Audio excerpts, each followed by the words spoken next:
Welcome back, listeners and even viewers, if you're watching us on YouTube. I've got an amazing guest on today's podcast. We've got Howard Scott Warshaw. Truthfully, someone I've wanted to get on the pod for a number of years, actually, and a true retro gaming legend. I can't wait to talk to you about his past and his work on Atari. And he's got a great new book out as well. It's called Once Upon Atari, How I Made History by Almost Destroying an Industry. I mean, usually I'd say that's a crazy title. You can't say that. There's not many people in the world that can say they've almost destroyed an industry. But Howard, I think you're one of the very few that actually could have that claim in a way. It's unbelievable. So Howard, thank you so much for being here today. Oh, Adrian, it's my pleasure. Great to be here. And yeah, it's quite an appellation. Not everyone can claim it. And I'm not even sure it's 100% true, but I think it's an excellent subtitle. It's amazing. And I don't want to sound rude. We're going to get into a lot of questions later, but you had quite a small... you had a massive influence on the gaming industry, but you were only in that industry for a few years. Is that right? So it's not like you Atari for 4 years. That's incredible, and you left a legacy behind you. Absolutely incredible. Well, thank you. That's very kind. Yeah. All right. Let's start then, if you don't mind, with the first question. How did you first get into the video game industry? Were you a big fan of games before you got involved, and how did you get your big opportunity? I was a big fan of games, but I really wasn't that into video games at all. Of all the people who went to Atari, I was one of the few who didn't really go there for games. Right. I actually went there for the environment and the type of programming we were doing, because I felt I was drowning at Hewlett Packard. And I had lost the joy and the passion that I had for programming that I had discovered in graduate school.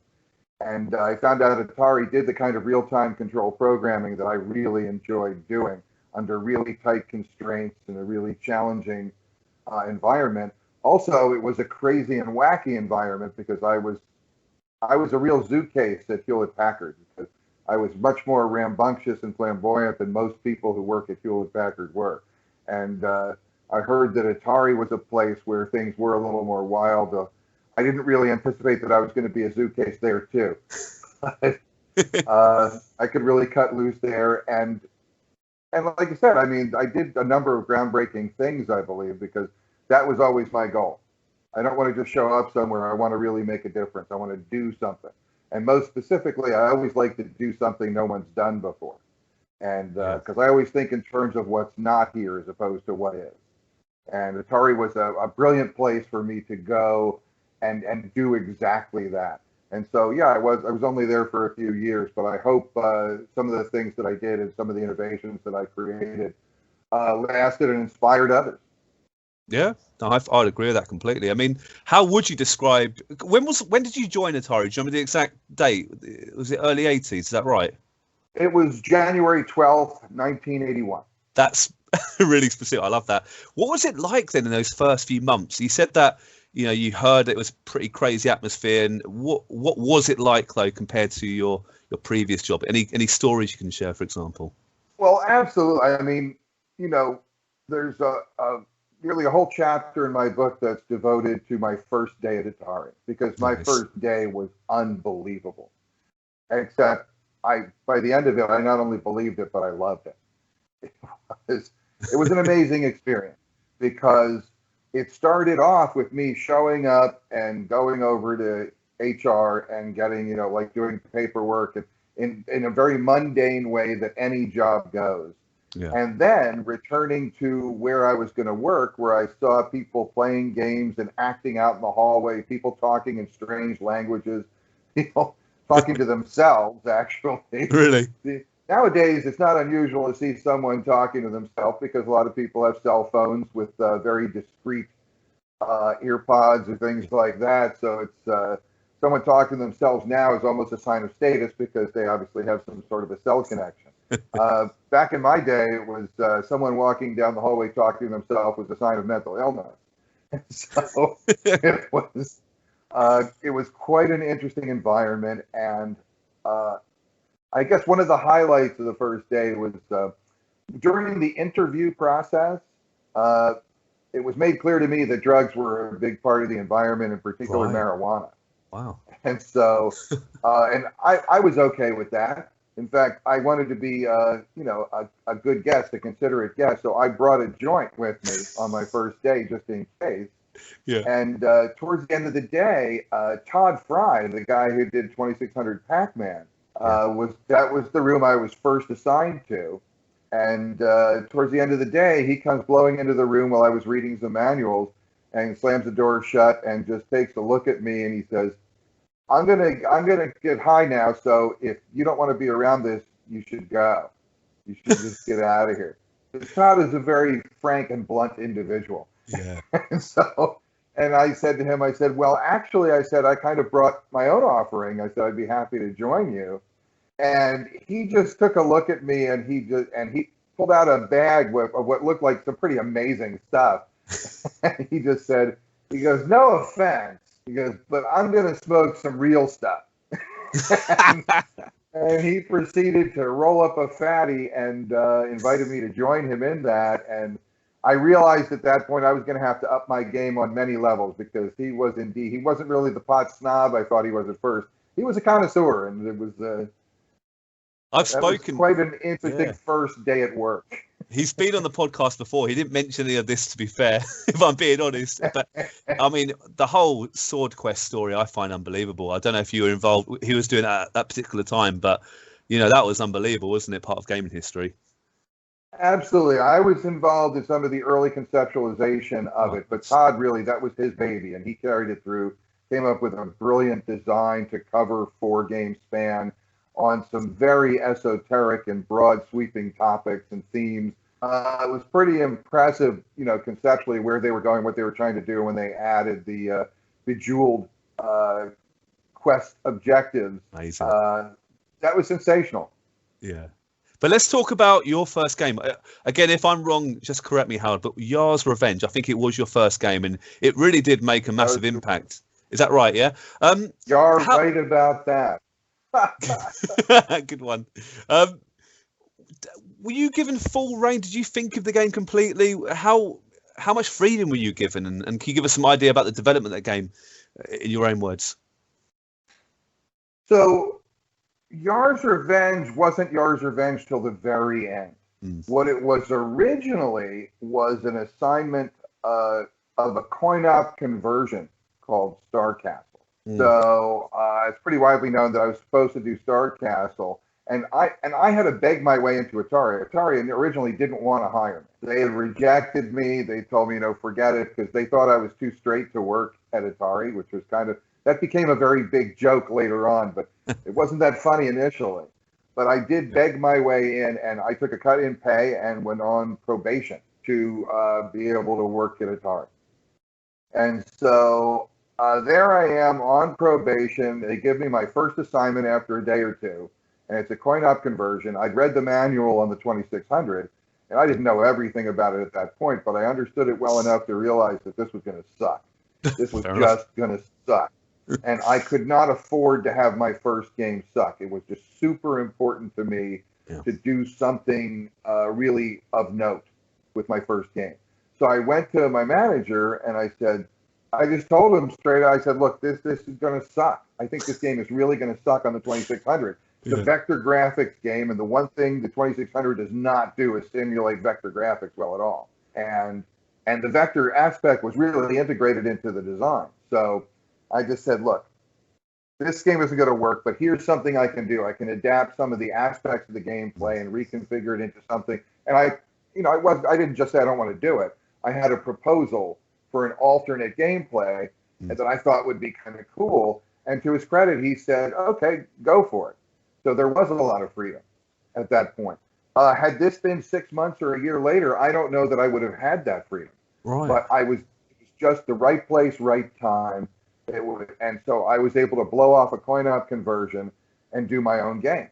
And so I started creating the gameplay and the graphics and the animations and some of the special effects that I thought would be really eye-grabbing.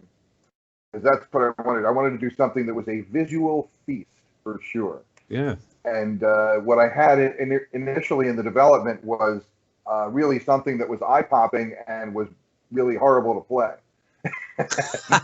And I thought, now I've talked myself into a corner. But, and I go into this pretty elaborately in the book, the whole development of Yars Revenge and everything. Yars Revenge was an amazing story. I mean, the whole thing is a very elaborate story because I did some consultation and I got some advice and made a couple of tweaks to the controller configuration, particularly, which forced me to make a few changes to the gameplay. And the game that kind of sucked suddenly went crazy. Everybody loved it. It was like people in development, people from CoinOp would come over and play it, and they were excited about it. And that very rarely happens with a 2600 game that you attract the eye of CoinOp developers. But it was a great game suddenly. And so I was super excited. I thought, yeah, this is great. And it still didn't even have a name yet, but there was some playability considerations. And so Yars Revenge then went on to become the most tested game in Atari history. Wow. Because it would go into a test, it would do very well in the test, and then people would say, well, there's still some problems. And this went on for months. So, and I had a condition that I call releasus interruptus, where I was desperate to release the game. I wanted to get my first game out in the world. That was so important to me. And I just couldn't seem to get it. They would test it. It tested great. And then, we're not releasing it yet. I'm like, why? Yeah. And the whole naming, there's a whole story behind the naming of Yars Revenge, how I created the name and came up with it. That's also done very completely in the book. Mm-hmm. It also reveals, one of the things I really go into a lot is the conflict between engineering and marketing that went on. And that's one of the real highlights of, because the mentalities were so different. It was very hard for engineering to understand the marketing people and where they were coming from because what they would tell us didn't make any sense. And I don't think they really appreciated what we were going through or dealing with because I think we looked like just a bunch of doofuses to them. So it was there was a lot of conflict there that made for some good storytelling, but some tough production. I mean, when it did come out, then I bet you were loving it. I bet what was the initial ideas or the faults of the game? Was it? I mean, it became one of the best sellers. I think it was the Atari 2600's best-selling original game. Was it ever sort of touted? Was ever forecast to be that successful? I mean, I'd love to know the initial reaction. All the testing, yeah. I mean, the final test that they did was what's called a play test, where they have over 100 people come in and play my game against a target game and rate them both. And the game they tested against was Missile Command, which was the best game on the 2600 at the point. I thought, damn it! This is what I mean. On some level, you say, well, if you're going to be the best, you have to beat the best, and that's true. But I would have been very happy beating a crappy game and getting released and just getting the game out there. I was not happy about having to go up against Missile Command. Yeah. But at the end, when the smoke cleared, Yars Revenge beat Missile Command in the test. And that was the end of it. They released it. So everybody figured it was probably going to be a pretty good game. It even tested very high with adult women, which was a real shock because they were looking for games. That's another theme of the book is, they were trying to find games that appealed to adult women. And I produced a game that appealed to adult women. And, as I like to say, appealing to adult women, that's something I'm always in favor of. So the idea that my game actually appealed to that demographic was very exciting to me. Yeah. And then they advertised it principally for 10-year-old boys. Fair enough. That's marketing then, getting involved again, I guess. Yeah. It was weird. Yeah, I go into some of the conversations that I had with them, but it's just, it was just hard to figure out what's going on there. But yeah, was there any stuff in the game that you would like to have bought in, or time committing, or just the console wasn't powerful enough? Was any ideas you were thinking originally you'd love to bring into the game as well, or are you really just happy with the product you produced? You mean would I make modifications in it now? Yeah. Well, yeah. I guess. Yeah. I mean, I was pretty happy with the game that we put out. I would have more sophisticated levels. If I were to go back to Yars, I actually have a Yars sequel design. I had it designed back then and never actually did it. And it's still there. And I think I may actually still do this game. I think there's some interest in the 2600 these days. Yes. There's a lot of homebrews out there. I may just team up with someone and make this game. This is the game that the Yars sequel that never really happened. Maybe it's time. And it's this is an entirely different gameplay than what's in Yars Revenge. In Yars, I would add more leveling and increase the difficulty ramp up. Sure. And those are things I would do with Yars. But this other game is just an entirely different concept. But it is a Yars style game in that I think it's a frenetic switch fast action game. Because that to me is, and we're with lots of motion, lots of excitement, and visually very very generous. Well, I was going to ask you about that. Would you revisit and make a new game? But would you? So you wouldn't make a new game on like the modern consoles. You wouldn't want to try and remaster it. You would like a sequel on the Atari 2600, ideally. Is that what you're thinking, Howard? Yeah. Oh yeah, no, I would not redo Yars Revenge. I'm not going to redo ET. I'm not going to redo Yars Revenge. I mean, I have no interest in doing that at all. If I'm going to show up, I'm going to do something fresh. I'm going to do something new. Because my feeling is it's important to make a contribution. An elaboration is usually not a contribution. It's an elaboration. That's why they have a different word for it. So yeah, nice, fair point. Yeah. You know, and so some people are good at elaboration. Some people are good at refinement. Some people are good at maintaining things or enabling concepts. I'm much more into generating concepts, testing them out, and trying to push them over the top so that they make a splash. That for me, that's just what I like to do. But yeah, definitely. I mean, Yars Revenge, huge success. You must have got a lot of pats on the back going, wow, this is amazing. Howard, were you given a lot of kudos after the success of that game? Were you given a lot of freedom? Can you sort of explain that sort of feeling in the Atari offices just after the success of Yars? Yeah, people were impressed with the game. One of my goals in doing my first game was to establish myself as a credible and solid designer. And I think that I did that. Yep. So that was the best thing that happened. It was the idea that, I think this game was my ticket into an established, game producer on the 2600. And that was absolutely one of my key goals in the first game. You'd think it would be to make a good game, but actually making a good game was lower on the list. It was necessary, but not sufficient, right? I wanted to really establish myself. And it did, because I think this is what got me to be one of the first people considered for my next game, which was Raiders of the Lost Ark. Because it did come up that there was going to be a game for Raiders of the Lost Ark. They needed someone to do that. So I think I was one of the first people, because of what I did with Yars. They said, why don't we give Howard a shot at that? And I went down and talked to Steven Spielberg and had a whole interview with him to see if I would be the person who would do that. I mean, obviously, at the time, Raiders of the Lost Ark, correct me if I'm wrong, wasn't released as a film. It was just a conception. It was the first Indiana Jones film. So it's a whole new sort of idea. Obviously, Steven Spielberg, even back then, was huge. I mean, what was it like? Can you explain meeting him and getting the opportunity? And did you know about Indiana Jones before the game and stuff like that? Well, I mean, I'd seen the movie. I think the movie came out in '81. Yeah, that makes sense. Yeah, it was early '80s, wasn't it? Yeah. And it was Spielberg is just an idol of mine. Okay, so it was the idea that I was going to work with Steven Spielberg was tremendously exciting. Okay, the idea that I was going to meet him was tremendously exciting. Yeah. But it's a funny thing of that when you meet your idol, if you just run into and meet your idol, that's a huge experience. That's a big thing, and there's all kinds of weird stuff that can go on with that.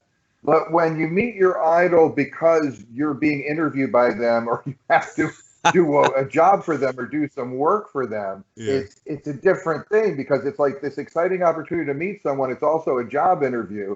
So usually, when you just run into someone, you meet your idol, it's exciting to meet your idol. But you don't expect to be rejected by them. When you go in to get interviewed by your idol, there's the idea that I get to meet my idol and potentially I could get rejected by them. And that's a different kind of experience. So it's so I was kind of aware of that, but I was mostly focused on doing a game, and it was an amazing day. That's another huge story in the book. But suffice it to say, I had an amazing day at Warner Studios, which culminated in an interview with Spielberg. Because when I first showed up, at 9:30 in the morning, and I took an airplane to go to make it to this location. So, and then when I show up, and I have return reservations to fly back, and they tell me, oh, by the way, we had to move the interview. I said, oh, well, when is it? They said, oh, it's 6 hours later. I said, what? But it turned into an amazing opportunity to have some fun there. And when I did finally talk to him, we played Yars Revenge together. I wanted to show him what I've done already, and he kind of dug that. And then we talked for a while, and then I called him an alien. I explained to him, and this was before ET was a thing. Wow. Right? He had done Close Encounters, but I just told him, I said, I have this whole theory about how you're an alien, how you're actually an alien. And would you like to hear it? And he's like, sure. And I laid it out because I did have this whole theory about how, the aliens are going to come to Earth and they need to culturalize the planet to get us ready. And he was part of their production arm. And I said, by the way, you guys are doing a great job. Great job. So, and I do think that, I think that's what got me the opportunity to do the game. Good, yeah. Between Yars Revenge and calling him an alien, I think we formed a bond that, and so I was definitely the designee to do the first movie to game conversion ever. That's an incredible accolade, isn't it? There's not many people that can, say that. I mean, how do you refer or reflect back on Raiders of the Lost Ark now? I mean, it's your second game. Are you proud of it? Are you happy how it worked out? I'm pretty happy with it. I mean, like I said, I always want to innovate. I want to do something different. So with Raiders, you have to remember that. So I was doing an adventure game, and an adventure game. Warren Robinette did adventure. He did the game Adventure, and that was a genre-defining work. I mean, adventure was a true breakthrough, killer app kind of product. So, and like I said, I don't like to do elaboration. If I'm going to do something, it needs to be a contribution. So how do you innovate on adventure? So I thought it needs to be the biggest game experience that anybody could imagine on the 2600. That was my goal. I got extra memory. I got up to 8K, 8 whole K. Wow. Think of that to do a game. And so I made some choices to make it huge, to have a lot of different environments. I mean, there are people who do games that have a lot of screens. There are games that have more screens than Raiders of the Lost Ark, but they look the same. It's obvious how they did, so many screens by doing the same thing with slight variation over and over and over. And I tried to do authentically different environments with different gameplays and things like that and tie them all together. I wanted to create something huge. I even did something, when you try to make breakthroughs or you try to do innovative stuff, you don't always make great choices. Right? No, you live by them and you die by them. And I used 2 controllers in Raiders. Yeah, I used crazy. both joysticks because I wanted to give the player more control, more sophisticated control of inventory, which is something you never really saw in a 2600 game. But you still got to move around. So what I did was I required both controllers, but the thing is, most people, if you just plug a controller in and, player 1, and you start running around, you figure that's the only controller you need. And anybody who tries to play Raiders with just the one controller is going to totally fail. Yeah. So I'm going to share my reasoning process with you. So this will give you an idea of what goes on in my head when I'm making a video. So I thought, I don't want to trick the user into a false sense of security, having them think that the game is all set when they're missing 50% of their capacity and control. So what I did was, you have the player 1 stick and the player 2 stick, right? And most people are used to picking up the player 1 stick. So I made the player 1 stick the inventory control stick, and the player 2 stick is the motion stick. So if you just use the player 1 stick, you can move stuff in your inventory, but you can't move the character. And people would have to know there's something wrong with that. Yeah. So I mean, now some people think there's a bug in the program, and that's problematic. But what I was hoping was it would lead people to the RTFM acronym. I don't know if everybody's familiar with that. But no, go ahead, share, please. read the blank manual. Yeah, good. Very clever. RTFM is something we use a lot in technology and stuff. Yeah. You know, if there's an issue with the product or we don't know what to do, go RTFM. So, and the thing is, if people do that right away, they're going to find out. And it even says on the box, I believe, requires 2 joysticks. Yeah. But a lot of people don't pay attention to that. And so, and this was a tough choice, right? This was definitely a choice that I made, because there was a saying at Atari that was easy to learn, tough to master. Nolan Bushnell coined that phrase. It's called I think it's called the Nolan law of video games. Right. Which is, you know, a game should be easy to learn and difficult to master. Yeah, and that's a really good rule for coin ops. Right? Yeah. For a coin op game, you need people to feel they can engage the game right away to put a quarter in, but you want them to keep putting quarters in and not have mastered the game for quite a while. So easy to learn, tough to master, it makes a lot of sense. But whenever people, if you think about it, home games are a secondary medium to arcade video games, right? Video games originally were the arcade cabinets, and that was a video game. The home games were a secondary kind of a thing to that.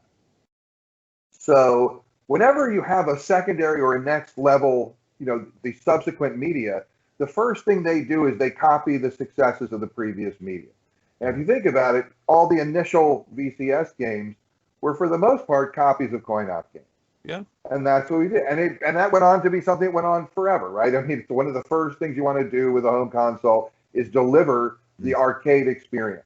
Of course, that was absurd on the 2600 because the 2600 was an old static technology, and coin-op games get better with every release. So when they first came out, you could do a few coin-op games with it, but it became rapidly very difficult to replicate. And even with Yars Revenge, right, there was that problem. The Cinematronics game of Star Castle was a vector graphic game, and I knew on the 2600 I was not going to be able to deliver that game. It just wasn't going to make any sense. So I adapted, you know, to do something that made more sense on the console. And I was someone who did have that freedom. So that was cool. So the thing is, with Raiders, I wanted to do something huge. I'm sorry. So I was on the easy to learn, tough to master. So the thing is, with a home game, you don't have to get someone to entice them to put in quarter after quarter after quarter. They put all their quarters in at once. Right? They buy the game. That's all the quarters they're ever going to invest in that game. But I figure they're also motivated to get value for that since they already paid it. So you can ask more of a player, because easy to learn, tough to master is great. But you know what? If you can go tough to learn and tough to master, you can make a deeper, more challenging game. So I decided to try that with Raiders, with all my games. Most of my games, you need to know something from the manual to really be able to play the game. And as a kid, I never wanted to read anything. I used to make models all the time, and I never used the instructions. To me, it was a failure if I had to look at the instructions to model together. So, but I just felt I wanted to make a deeper game, and so I'm going to have to ask a little more of the player. And for people who were willing to go ahead and take a look and learn a little more, you know, from the manual. And also, this is pre-internet, right? Another major factor that's going on making those games is that there's no internet to go and find cheat codes or find playthroughs or to go and get advice from other people. This was all word of mouth. And so I actually had an argument with marketing over the fact they wanted to put a lot of the secrets of the game in the manual. They wanted to have spoilers in the manual and put spoiler alerts and stuff before spoiler alerts was even a thing, right? and I used to argue with them, but they won, and because it was going to be really hard for people to work their way through the game without any help or any hints, because there was some difficult tricks in there. And so sometimes we would argue with marketing, and marketing was right. I gotta say, sometimes they were crazy, and sometimes they were absolutely right, and we were crazy. There was a lot of crazy people at Atari, but I think, you know, it takes some crazy people to make breakthrough entertainment. No, good. So that was my trade-off. I decided to make it tough to learn, tough to master, and tried to make a bigger game, and it was my second million seller. So that was very cool. Crazy. It's incredible, isn't it? And is it true, I mean, this is what I read off the internet, is it true you had a ball whip while developing the game? That is absolutely true. Do you still own that bullwhip at all, or is that long gone? I actually updated it. Someone gave me a replacement bullwhip because that one was like totally messed up. But yeah, I did go out and I got a nice fedora hat and a bullwhip while I was doing Raiders. And I would walk around the hallways. And I practiced with the whip enough that I could crack it pretty loud. I mean, I could make a pretty good crack with the whip. And so sometimes people, especially like marketing or tech, would be sort of wandering out engineering, and every once in a while I might sneak up behind one of them and crack the whip. And it was like a gunshot. I mean, it was loud. And they would like really jump and startle. That's funny. It was kind of funny in a malicious way, but it was. But the best moment with the bullwhip was probably, occasionally there would be a news crew. Right. That would be on site because a lot of local news channels, they like to go to Atari and say, hey, what have you got for us? What's new at Atari? It was always good filler, if they had an extra few minutes at the end of the show. Yeah. And so I was walking around with the bullwhip, and I walked into one of the labs, and there happened to be a news crew there. So there they are, and I'm like, oh, what? And they saw me with the whip. And then suddenly here comes the camera, and the person with the mic runs up to me, and they put the mic in my face, and they're like, is that a bullwhip? And I said, well, yes, it is. And they go, well, what's that for? And just in the moment, it just occurred to me. I said, the whip is for R&D, the research and discipline. Good. And I think that made for a very interesting production meeting that evening at the news company. But wow. So that was the bullwhip was a real thing. I got into character for doing the Raiders game. Ah, good. And was Steven Spielberg a fan of Raiders Lost Ark? Did you ever hear his opinion and his views of the game have interest? Spielberg, I had the initial interview with him, which was really cool. And I worked about 10 months on Raiders. It took about 10 months to do Raiders. And during that time, I think I saw him 2 or 3 times. Right. Every once in a while, he would come up to Atari. I would show him some of what's going on with the game. We would have lunch together, and we would talk a little bit. But we didn't, work together. Spielberg is really good at selecting people he feels are good at what they do and then just letting them do their thing. And I think that is an admirable trait. He's a very smart, creative person. Yeah. But he doesn't seem to be a micromanager, and I was grateful for that because I don't think I'd want somebody saying no, do this, do that, do this, do that. That would have been a lot of conflict. But it was really fun talking with him. I really liked who he was as a person. I felt really comfortable with him creatively. But and then at the end, I delivered the game. The way I delivered the game to him was I went and made a videotape of a playthrough, which I don't know if anybody had ever done that before. No, but I ahead of its time, really. Yeah. And I had, I guess it was, and but I just thought the best thing to do is to make a videotape, and it was at the CES, because there wasn't E3 back then. There was CES, and video games was a small part of the Consumer Electronics Show. Yeah. And that happened twice a year, in January in Vegas and in June in Chicago. And so this was in Chicago. This was like the summer, and the game wasn't quite done, but it was just about done. It was almost done, and I could play through it. So I went, made the videotape, got that all set, and at the CES, I got to show it to Spielberg. And by the way, it takes 12 minutes and 35 seconds, basically, to play all the way through Raiders of the Lost Ark, if you know what you're doing. Yeah. Anybody who has spent more time than that playing Raiders of the Lost Ark probably didn't make the game. Yeah. Just want to put that out there. And so I watched him watch the thing. Now, and you have to remember that although I'm doing games and I really enjoy making games, what I'd really like to do is be a film director. That's what I'd really like to do. And so at the end of it, so I watched Spielberg watch the thing because I'd seen the tape like 20 times already. I just watched him watch it, and he watched it intently all the way through. And when it was done, he looked up at me and he said, "It's just like a movie." It's Wow. just like a movie.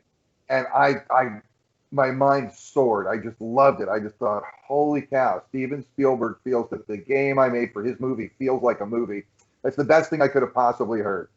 So I think he was pretty happy with it. But the surest sign that he was happy with what I did with Raiders was that he specifically asked for me to do E.T. Course, yeah. I was going to ask you about that, but that it makes sense, doesn't it?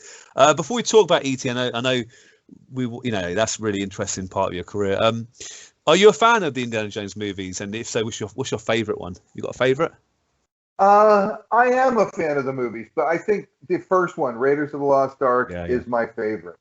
And second place might be the Crystal Skull. I really although it was so long after, I really liked what they did with that. I thought they did a good job with that. And but I really, far and away, Raiders of the Lost Ark is just an amazing, from a filmmaking standpoint, because I'm a big film nerd. It's just a fabulous movie, and in the context of its time, it's even better. I think it's brilliant. I think it's my favorite one as well of the series. That's very good. Let's talk about ET then, if you don't mind, because that's where talk about ET, contrary to popular opinion. Well, it's. How did you get the opportunity then to work on ET? Obviously, Steven Spielberg asked you, but was it very soon after Raiders? Was it other games that were sort of thrown at you beforehand? How did it first come about? It came. That's the very beginning of my book, right? The book starts essentially with the dig in Alamogordo, and then away I talk about how everything that led up to Alamogordo dig and that whole experience started with a phone call that I got from Ray Kazar sitting in my office. I literally had just finished Raiders. I was exhausted from just having finished Raiders of the Lost Ark, and Ray Kazar called me up, and Ray Kazar was the CEO of Atari at the time. You know, and as a lowly bottom of the org chart engineer, I do not get calls from the CEO very often at all. This is like my boss's boss's boss's boss's boss. So it was very odd that he called me, and he called me up, and this is like July 27th in 82. Okay. And he says, we need ET. We need an ET game for September 1st. He goes, can you do it? And I said, absolutely I can, provided we reach the right arrangement. Wait, no, that's not possible, surely. Even that time span, just trying to do the maths, that's not a lot of time. It's 5 weeks and a half day, because this was already like mid to late afternoon. And you said you could do it. I said absolutely I could do it. I had no question in my mind that I could do it. That doesn't mean I could actually do it. It just means I had no question in my mind I could do it. Because at this point, Yars was very successful. I had just finished Raiders, which was, and it looked really good, and people were very excited about it. And I believed I could do anything. Yeah. You know, the way I like to put it is, I'm not sure exactly what I was full of, but whatever it was, I was overflowing with it at that point. And so he said 5 weeks, and I thought, yeah, I'll do it. I can do a game in 5 weeks. Why not? What was the average time to make an Atari game back then, from start to finish? The average time was 6 to 8 months. I don't know that anybody had done a game in less than 6 or maybe 5 months. And this was going to be 5 weeks. It was unheard of. It was ridiculous. What I didn't realize was that I wasn't the first person he called. The first person he called was my boss's boss, George Kish, the head of VCS engineering, and said, we need ET for September 1st. And he said, can't do it. Can't do a game in 5 weeks. Just can't have it. It's not going to happen. Forget it. And even though that's what my boss's boss told him, for some reason he still wanted to call me. So he called me directly. I didn't know he'd spoken to my boss. And I told him, sure, absolutely we can do it, which was weird. But and what I realized was, because it's not, if you think about it, it's not really a programming challenge, right? People think of it as a programming challenge. It's not a programming challenge. It's a design challenge. What you do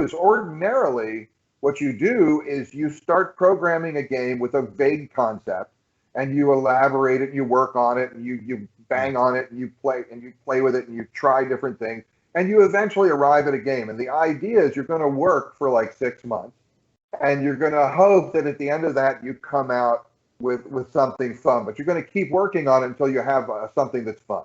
Because the goal is to make a fun game, and we'll see how long it takes. So what this is an inversion of thought, right? So instead of saying I'm going to make a fun game and see how long it takes, what I have to say is I'm going to do something I can do in 5 weeks and see how fun I can make it. You switch the independent to dependent variable, basically, for your mathematical view. So what I did was I really had to think about what is a design that I think I can actually accomplish and achieve in 5 weeks. And what I came up with was the E.T. game. And effectively, I delivered virtually 100% of my initial design. Of course, I had an entire 36 hours to design it, right? Because when I got that call, that was a Tuesday afternoon. By the end of that call, Ray Kazar said to me, he goes, okay, you're going to do the game. He goes, that's great.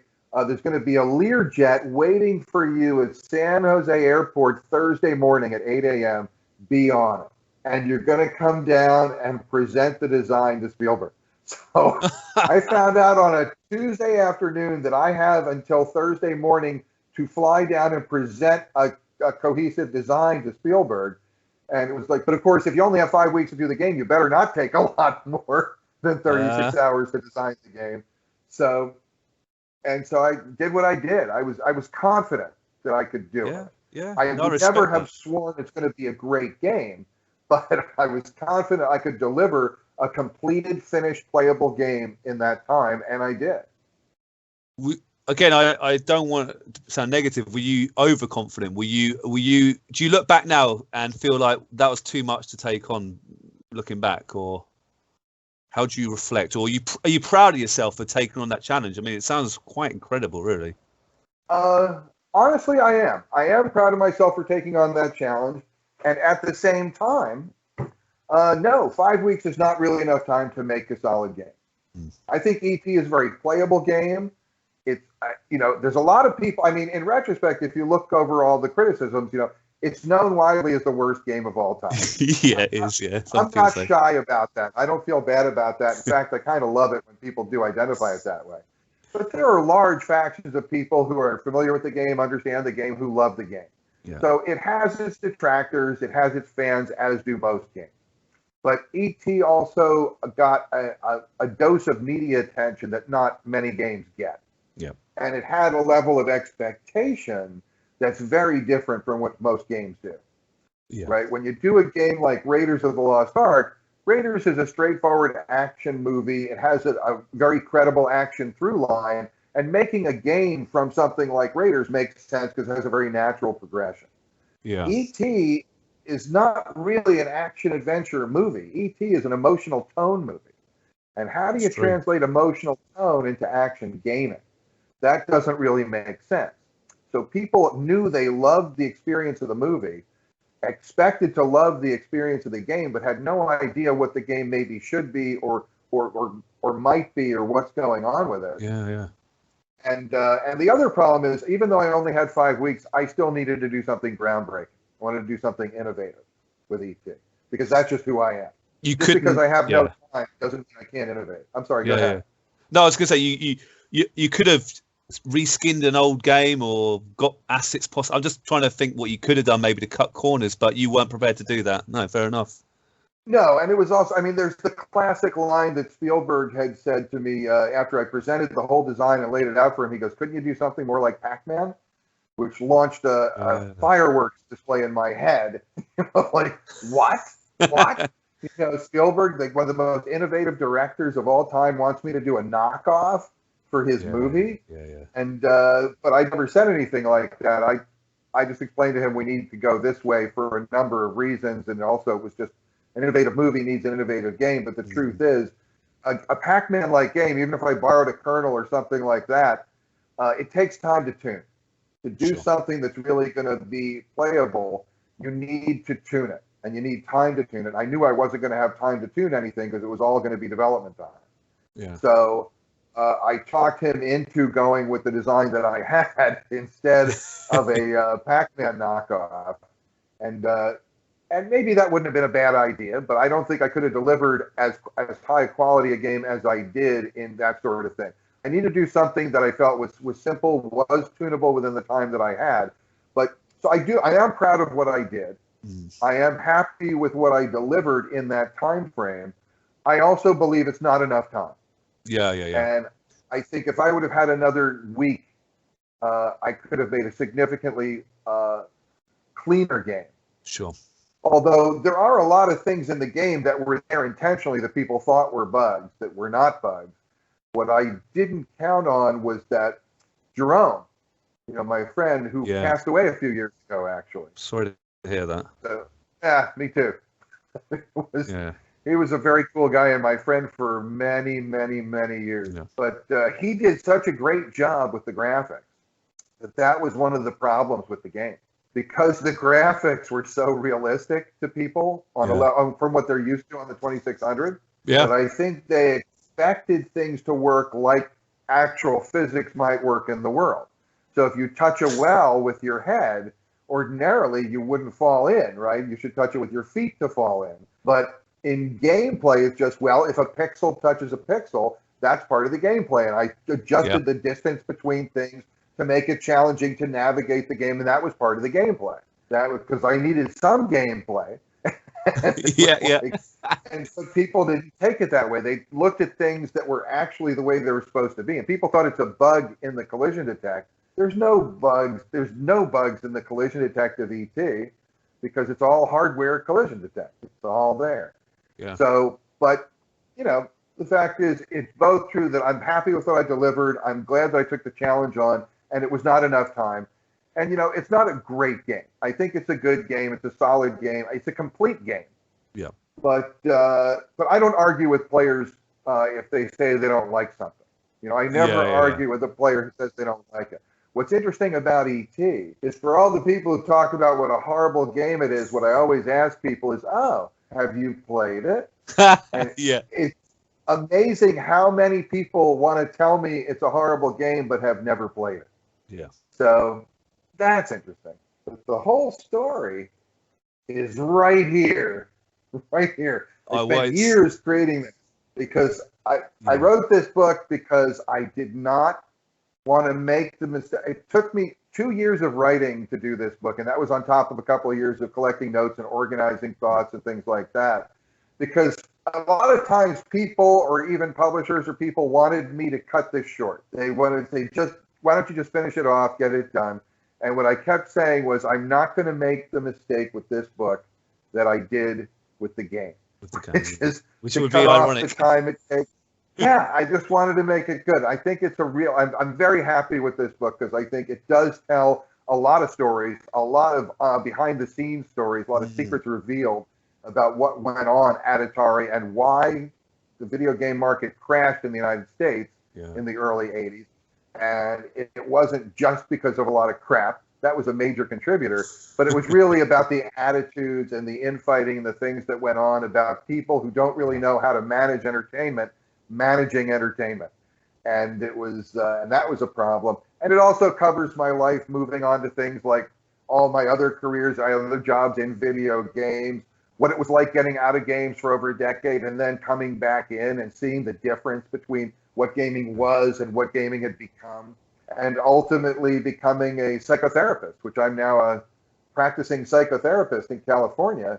And a lot of people think, what? How does a programmer become a psychotherapist? It just seems like an odd transition. And to me, it wasn't really. It made a lot of sense because the way I look at it is, programmers and therapists were all systems analysts, right? It's just that I moved on to a much more sophisticated hardware in the human brain. But another major reason that I became a therapist, as a lot of people will attest, is that I did feel on some level I had created a tremendous amount of depression and trauma with the ET game. Yeah. And so I felt I wanted to do something to try and address that and take care of it. And so that's when I wrote this book. It's Once Upon Atari, How I Made History by Killing an Industry. and it is available on Amazon and Barnes and Noble and Vivleo and YouTube. And if you want, you can go to the Once Upon Atari website and get an autographed copy of this, or my DVD, my Once Upon Atari documentary series, which I did back in 2000. I didn't know there was a documentary. I'll be checking it out. Howard, you've been through so much. I wanted to ask actually really briefly, when ET was launched to the public and it got that huge backlash, and you were accused, I don't think it's fair, but you were accused of almost destroying an industry. Was that a lot to take on your shoulders back then? You kind of hinted earlier that it was. It must have been quite traumatic, that all that on one person's shoulders, or did you just think it's a load of rubbish, or how was it back then?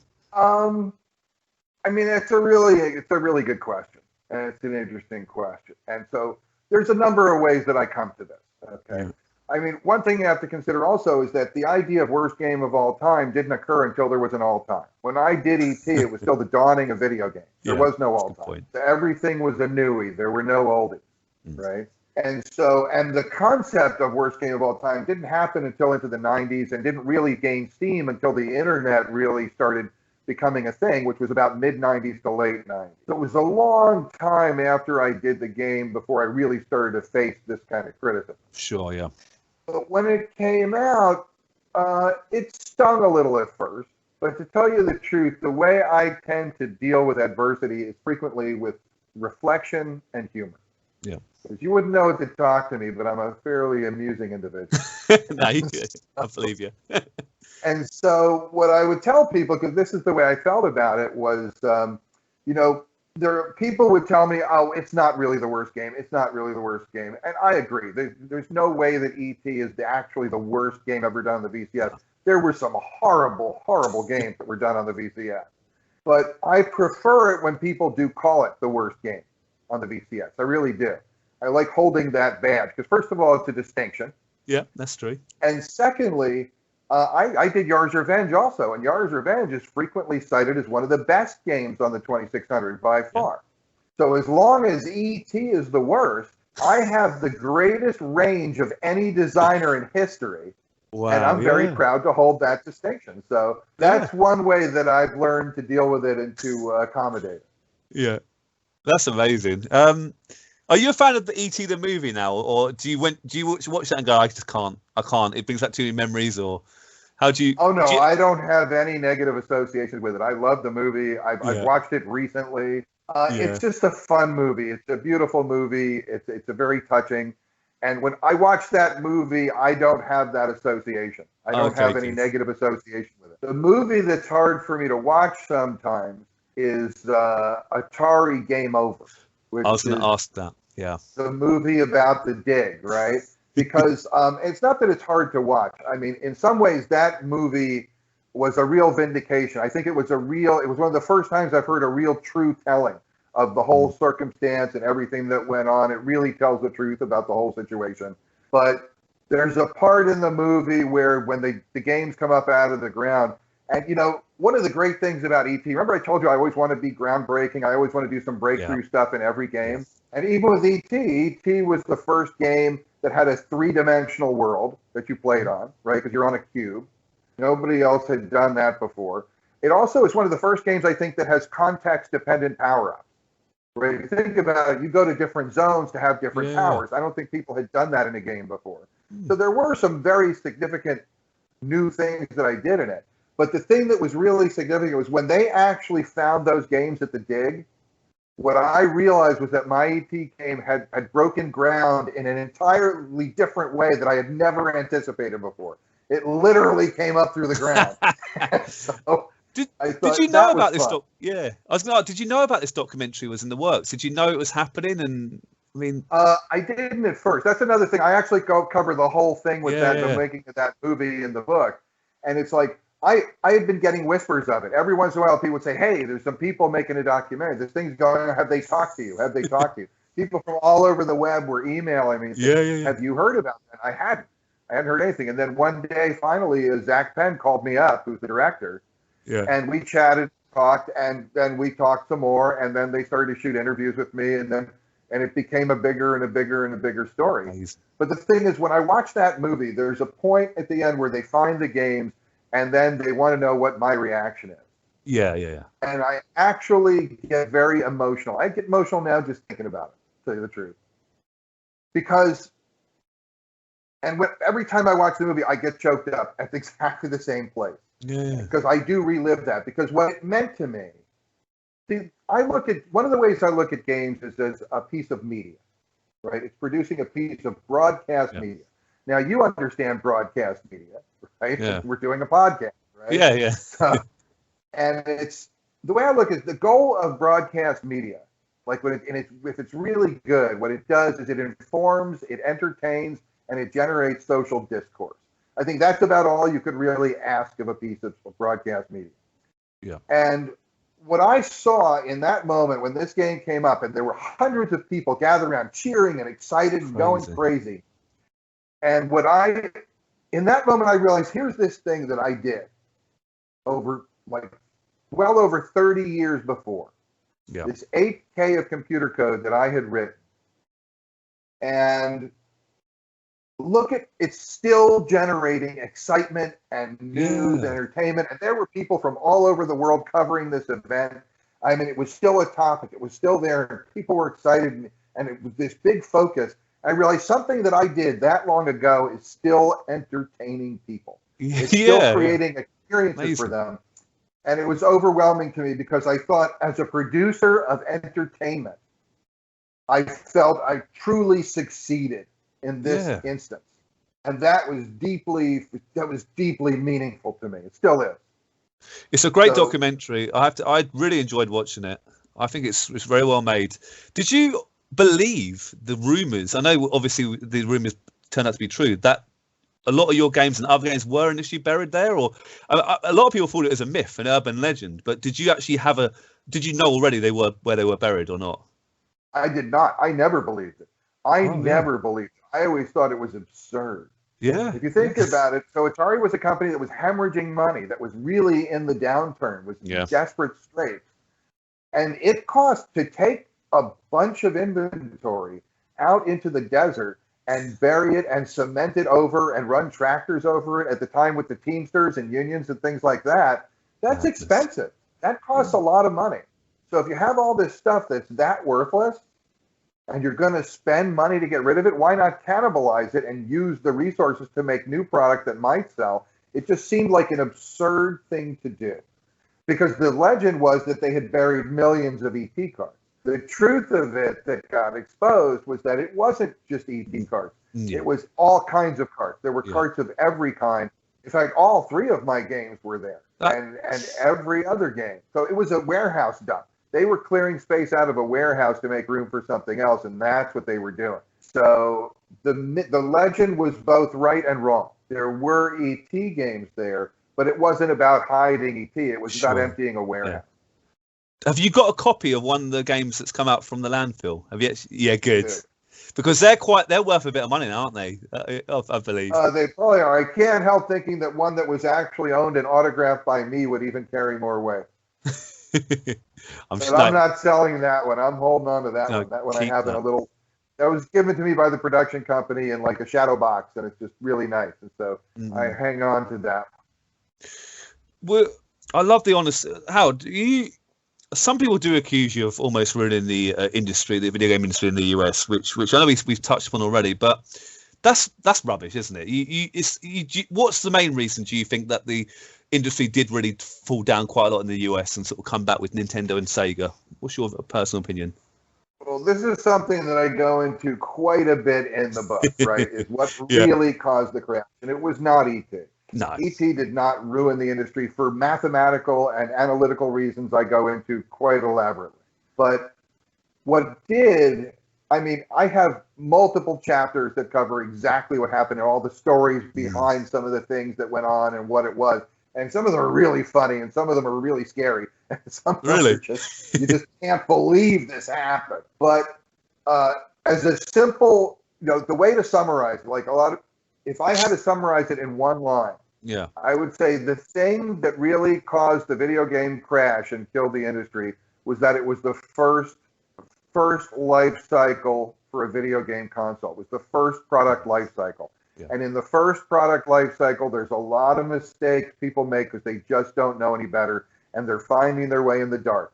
And if you think about it, what happened was every subsequent console was much better protected, much better licensed, much better organized. Legally, they were structured better, and it was all standing on the shoulders of Atari, who were pile drived into the ground, so it was easy to stand on their shoulders, from the mistakes that they had made. And so, it's the first penguin thing. As Seamus Blakely likes to say, there's the first penguin. There's someone has to be the first one, and that's the one that gets eaten by the seals. And while the seals are distracted by that one, the other penguins get to go and eat their fish. And Atari was the first penguin. And with E.T., I was too. A bit of a weird question. I don't know if this is more of a hypothetical question, but if the video game industry did crash, like some people thought it was happening, and that was the end of video games, what sort of world were you living right now? Have you ever thought about that? It's such a weird question, but... That's an interesting question, because I never considered that possibility. Yeah. Even when it crashed, and a lot of people said, "Oh, video games were just a fad," I knew for a fact that was not going to be the case, because what we were doing at Atari was we were pioneering a new medium, right? Interactive entertainment that's done on a television is something so profound, and people didn't know what it was going to be. The idea of VR, the idea of augmented reality, the idea of interactive simulation. All of those things were pretty new things that were really pioneered in the video game industry, or made practical in the video game industry. And these are huge contributions. And I didn't see all of the things that the implications of it, but I knew that this was too big to suddenly go back in the box. There's just no way. Because even while we were at Atari early on, they were already using video games for things like rehabilitation, for dexterity training, for training people to do different kinds of jobs and things like that. I mean, it was already leaking out of entertainment into practical application. And things that do that generally don't disappear very quickly. No, so I never was worried it was going away. Can I ask a bit of a personal question? Did you choose to leave? Absolutely. But I don't want to offend you, but did you leave the video game industry after ET because of the failure of the game? Were you not pushed out, but was it the crash that happened? Because you left the industry for a bit, didn't you? Is that fair? Absolutely, I did. And one of the reasons that I made the Once Upon Atari documentary and ultimately wrote this book was to get things right in my head with it, because Atari as an experience was an unbelievable thing. And sometimes when you have an intense, remarkable, or even traumatic experience, there's good traumas and bad traumas, right? Yeah. All kinds of ways to look at that. It took me a while to readjust, because Atari was not reality. Atari was very far from reality. And I came from reality into Atari, really got interested in the non-reality of it, but always, there were people who just out of school went right to Atari, and I always pitied those people, because those people never got a taste of what real corporate reality is before Atari. And if you walk out of Atari expecting other places to be like Atari, that is a sad place to live, for a while, because it's not going to be that. But I had to mourn the loss of Atari. So, I mean, I took some hits for the ET thing and stuff, but I mean, people who were really industry insiders knew what the challenge was. And one of the reasons I did ET was for the challenge. I just thought, this is an amazing mountain to climb, and I wanted a challenge. So that's why I did it. But I don't think it killed my career, but also, I like to do new stuff. I like to branch out in new things. Like I said, I've done like 5-6 different careers. And every once in a while, I need to reset. I need to go and do something fresh and something different. And after Atari, I needed time to get right, first of all. And after that, the next thing I did was get a real estate broker's license and started practicing real estate. And I hated that. And then I got back into computers, and I started doing networking, and I worked on compilers even. I did video display stuff. And I got to the point where I was much less creative in what my job was. So then I started writing, and I started doing photography, and I started doing video production. So I started to work 2 jobs all the time, because I knew from Atari that what Atari did was enabled me to explore both the technical and the artistic side of me, because I have both. I'm a very right, left brain balanced person in an odd way, right? Most people lean one way or the other. Yeah. I really need both. When I get too deep in technology, I need an artistic side to pull me back out. Sure. When I go too artistic and stuff, I like to get regrounded back in some kind of a tech or solid, physical thing. And so Atari let me really do both. Atari was a great balance of the two.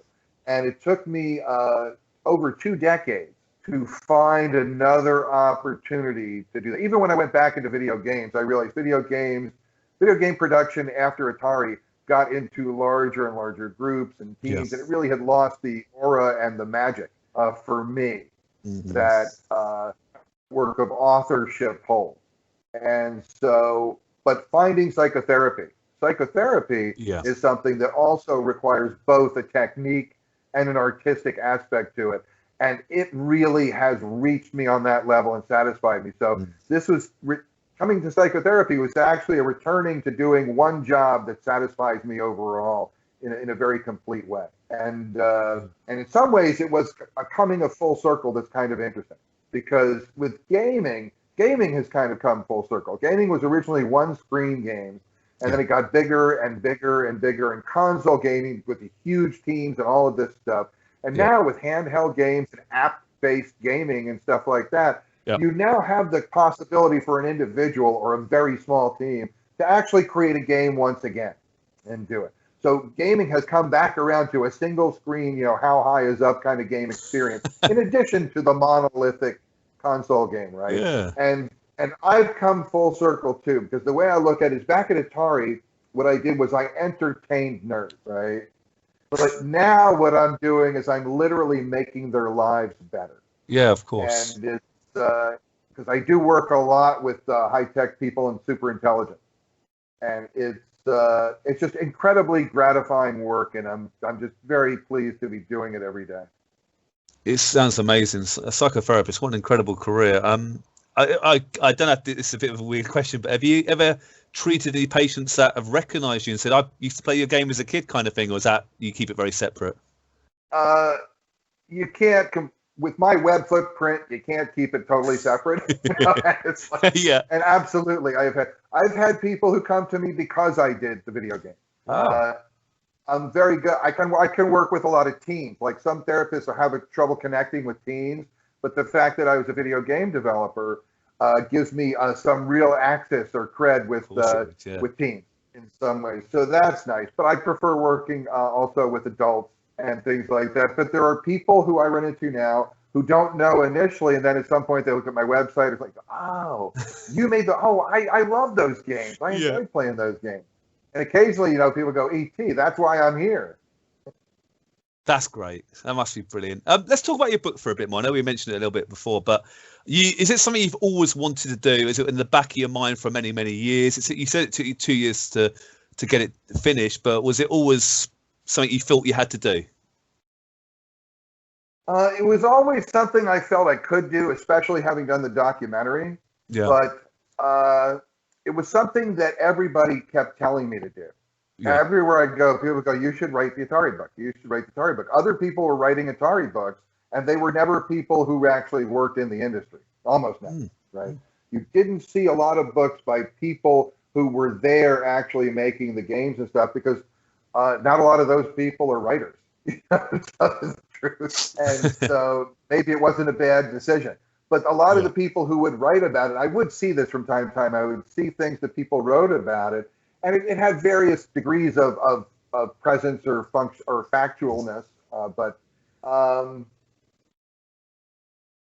for one thing, they weren't always like interesting or engaging or like a good narrative. They were like history books, and a lot of them were way inaccurate. They were way off base. And what was interesting was the truth of Atari was so much more interesting and intriguing than what people were talking about it, but people didn't know. People didn't know the behind the scenes machinations, and most of the people who did weren't really talking for a long time.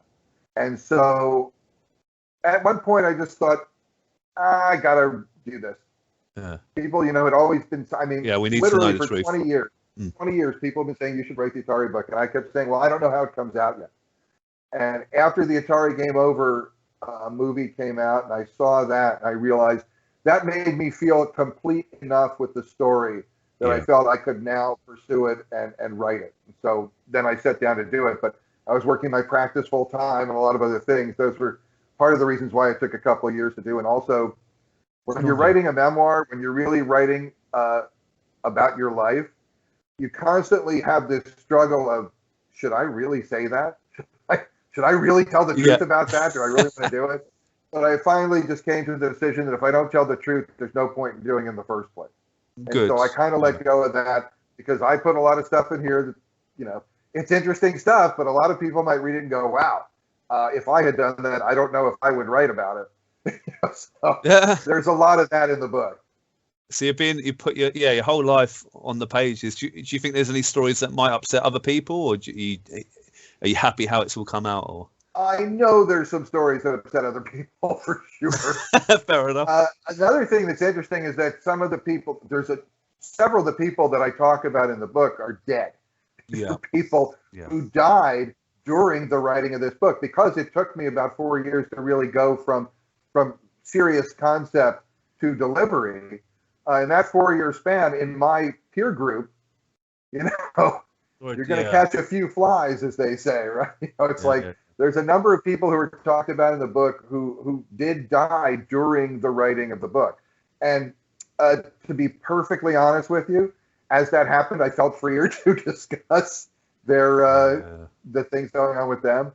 And there are some cases where I did protect the names of people, but there's plenty of times where I did not protect the names of people, that I just call them out and this is what they did and that's the truth.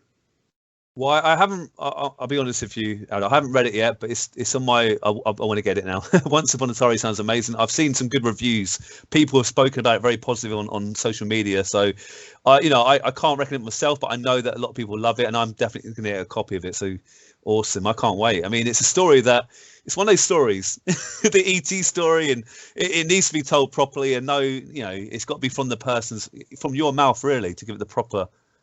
Well, and it's a real narrative. It's a whole narrative story, which is one of the reasons it took so long to write. This is my fourth book. All my other books were written much more quickly, but they were more straightforward topics. To really try and put this out this way, I just had to tell the story. I had to tell it my way, and it meanders. It goes in a lot of different directions. It's got a very unusual timeline. So some people find that interesting. It has a chapter 0 for a lot of nerds and stuff who will appreciate that. Nice. And we don't start with chapter 1. And it also has a whole section on nerd culture, because for people who because this book is written for people who do not understand technology, or who are not that familiar, or who have difficulty communicating with or understanding programmers, geeks, and nerds, as we're known. And I tried to make that world a little more understandable and open. So I think that some of the people who are really enjoying it are the people who are not connected with technology. People who are into gaming love it. Everybody says if you've had anything to do with video games, it's a must read for you. Brilliant. I'm looking forward to reading it. I do. I really mean that. Do you have any other projects in the pipeline? Any other games you work? I know you mentioned the sequel possibly to Yars Revenge, but any other things you're working on right now? No, mostly right now I'm just taking a break after having finished the book. Probably going to put out an audiobook. I'm going to read the audiobook. Oh, nice. And beyond that, I have some other books. Like, I'm the Silicon Valley Therapist, I'm known as. So my next book will probably be, the Tales from the Silicon Valley Therapist. And something more along the lines of, here's what life is like. Sounds brilliant. I meant to ask this earlier, actually. We're just wrapping up the interview now, but did you ever start work on any video games while at Atari that were even just initial ideas or development stages that you never finished? Well, beyond that, I did. Well, I mean, my fourth game, which was called Saboteur and was occasionally co-opted for the A-Team. was a game. That's the game that took the longest for me to develop, and took it took the longest to be released of any game, I think, in history. Because so I have the fastest game and the slowest game. I have both of them. Because I did a game that was mostly complete by the time, and Atari was crumbling at the time. And I had done it as an original game called Saboteur, and then they got the 18 license, and so we converted the game to work under the 18 license. And then they said, no, we're not going to go with the 18 license, so we switched it back. And then they said, well, maybe we will go with the 18 license. And then Atari died. And Atari, basically got sold out, and we weren't going to release any more games. So it kind of got shelved at that point, but the game was virtually done. The only thing I hadn't done, unfortunately, was put a signature in it. But I did use Yars as one of the primary graphics in the game. So it does have a Yar in the game. And this game was dug up and actually released about 20 years later. Right, wow. So this is a game that I wrote in 83 and 84 that was released in like 2004 or 2005 and ended up on the flashback system. Right? Yeah, so of course. It was actually published 20 years later. So I did a 2600 game that took 5 weeks to release, and I did a 2600 game that took 20 years to release. So I've got the bookends on that one too. That is amazing. I've got 2 final questions. If your story, Howard, was made into a movie, and I think it could be, to be fair, your sort of crazy time at Atari, which actor would you most like to play you? Who do you reckon would do a good job? That's always a tough one because I'm tempted to say my first thought is always George Clooney, but I don't know if he's going to play like a young Howard. And Scarlett Johansson would probably be a good answer also, because you can't go wrong with Scarlett Johansson. Yeah, it's true. But I don't know. I don't know who would play me. I think it was very interesting. They did the Angry Video Game Nerd did a movie where they did have someone who was playing me as a young guy. And I did get a chance to have my picture taken with him once, standing next to him. It was a lot of fun. And he actually did look a little bit like me. So if they dig this guy up, he might be a really good choice for it. But I don't know. One thing I have learned as a writer, because there has been talk of making a movie of this book. And so, absolutely. And so one thing I have learned, though, with previous things, because I've had movie people approach me about the Once Upon Atari documentary series. One thing I've learned is that anybody who wants to buy the property from me does not need my input in terms of whatever they want to do to make the movie. So I'm comfortable with that. I understand that concept. So I have no idea who would play me, but I'm interested to see who it winds up being. Oh, I'd watch that. You'd hope there'd be a movie then. That'd be great, wouldn't it? I think that'd be an interesting story. It would be very cool. I mean, if you read the book, you'll see a lot of people who have read this already are telling me, well, I really want to see the movie. This is going to be a movie, obviously. So. Oh, mate, I'd love to see it. My final question, thank you so much for your time today. I really do. It's been such a great chat, and I love your honesty. I love the story about your relatively short career, but unbelievable career in gaming. It's really quite interesting. Again, a bit of a wacky question, but if you could share a few drinks of any video game character, who would you choose and why? As a therapist, I think I would be very interested in sharing a drink with Sonic the Hedgehog, because there is a character that probably needs to account for the crazy amount of energy they have. And what exactly is it that they're taking that gives them the zoom? That's a good question. I'd be very I mean, as an addictions counselor, I'd like to know Sonic's background. How did they wind up leading the life that they do? I think that would be a very interesting character.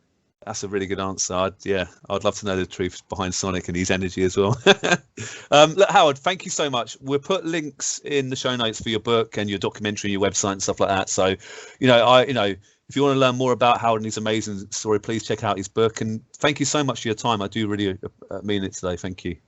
Thank you, Adrian. I really appreciate it. I really enjoyed it. Thank you.